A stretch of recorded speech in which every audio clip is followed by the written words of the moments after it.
नमस्कार, ये आकाशवाणी शिमला है। अब आप राजकुमारी चंदेल से प्रादेशिक समाचार सुनिए। राष्ट्रपति द्रौपदी मुर्मू ने वर्ष 2025 के लिए 139 पद्म पुरस्कार प्रदान करने को मंजूरी दी है।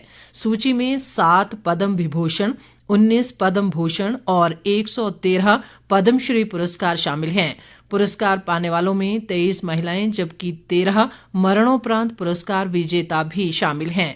बिलासपुर जिले के प्रगतिशील बागवान हरिमन शर्मा को भी सेब की लो चिलिंग किस्म विकसित करने के लिए पद्मश्री पुरस्कार के लिए चयनित किया गया है। उन्होंने कम ऊंचाई व मैदानी क्षेत्रों के लिए 8 साल के शोध के बाद सेब की ये किस्म तैयार की है। आकाशवाणी से बातचीत में हरिमन शर्मा ने बताया कि उनकी ये किस्म देश विदेश में सफल रही है। मुझे हरिमन 99 सेब की किस्म के लिए यह अवार्ड मिला है और यह variety farmer welfare department government of India द्वारा मेरे नाम पर कॉपीराइट भी इसका मुझे मिल गया। पूरे भारतवर्ष के 29 राज्यों में इसके पौधे लगाए जा चुके हैं और भारत के अलावा बांग्लादेश, जर्मनी, नेपाल इनमें भी यह पौधा फल दे रहा है और अभी ओमान में भी मैंने इस बार 7000 पौधे हरिमन 99 के भेजे हैं। अब इसका मेरा एवोकेडो पे ज्यादा फोकस रहेगा और उसके रिजल्ट बहुत अच्छे आएंगे और एक बहुत कीमती फल बिकता है, तो अब मैं इस पे फोकस कर रहा हूँ। मुख्यमंत्री सुखविंदर सिंह सुक्खू आज से इंदौर और दिल्ली के दौरे पर हैं। वे आज मध्य प्रदेश के इंदौर में कांग्रेस की जय भीम जय बापू जय संविधान रैली में भाग ले रहे हैं। उनका अगले 3 दिन दिल्ली विधानसभा चुनाव में स्टार प्रचारक के रूप में कांग्रेस के लिए प्रचार करने का कार्यक्रम है। विपक्ष के नेता जयराम ठाकुर ने उत्तराखंड के मुख्यमंत्री को समान नागरिक संहिता यानी यूसीसी लागू करने पर बधाई दी है।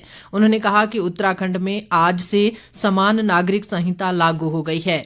जयराम ठाकुर ने कहा कि यदि हिमाचल में भी भाजपा की सरकार होती तो हिमाचल देश में यूसीसी लागू करने वाला दूसरा राज्य होता। उत्तराखंड देश में ये अधिनियम लागू करने वाला पहला राज्य है। यूसीसी का उद्देश्य सभी नागरिकों के लिए समान अधिकार सुनिश्चित करना है। इसके तहत जाति, धर्म और लिंग के आधार पर नागरिक अधिकारों में भेदभाव करने वाले सभी कानूनों में एकरूपता लाने का प्रयास किया गया है।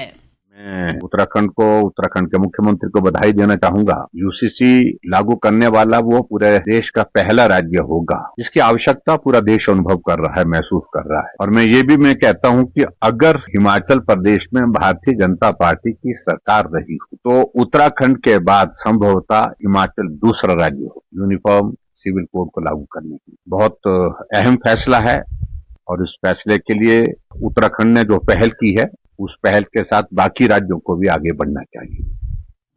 नगर नियोजन और तकनीकी शिक्षा मंत्री राजेश धर्माणी ने आगामी केंद्रीय बजट में हिमाचल को विकास कार्यों के लिए अधिक धनराशि देने की वकालत की है। शिमला में पत्रकारों से बातचीत में उन्होंने कहा कि पहाड़ी राज्य होने के कारण हिमाचल की भौगोलिक परिस्थितियां दूसरे राज्यों की अपेक्षा भिन्न हैं और यहां परियोजनाओं के निर्माण में अधिक धनराशि खर्च होती है।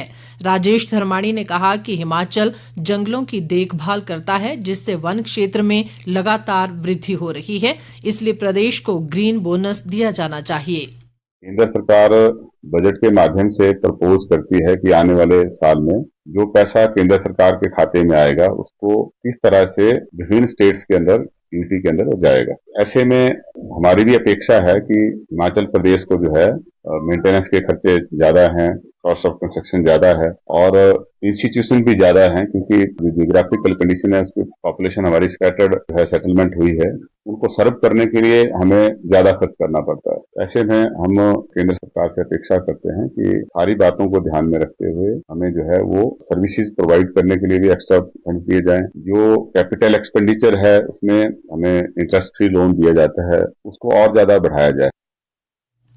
केंद्र ने एकीकृत पेंशन योजना यूपीएस के कार्यान्वयन को लेकर अधिसूचना जारी कर दी है।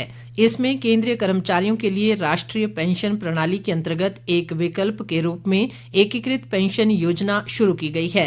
ये योजना इस साल 1 अप्रैल से लागू होगी। कल जारी अधिसूचना के अनुसार यूपीएस उन केंद्रीय कर्मचारियों पर लागू होगी जो राष्ट्रीय पेंशन प्रणाली के अंतर्गत आते हैं और जो एनपीएस के तहत इस विकल्प को चुनते हैं। इसके साथ ही ये समाचार बुलेटिन समाप्त हुआ। हमारा अगला बुलेटिन आप सुन सकते हैं शाम 6 बजे। नमस्कार।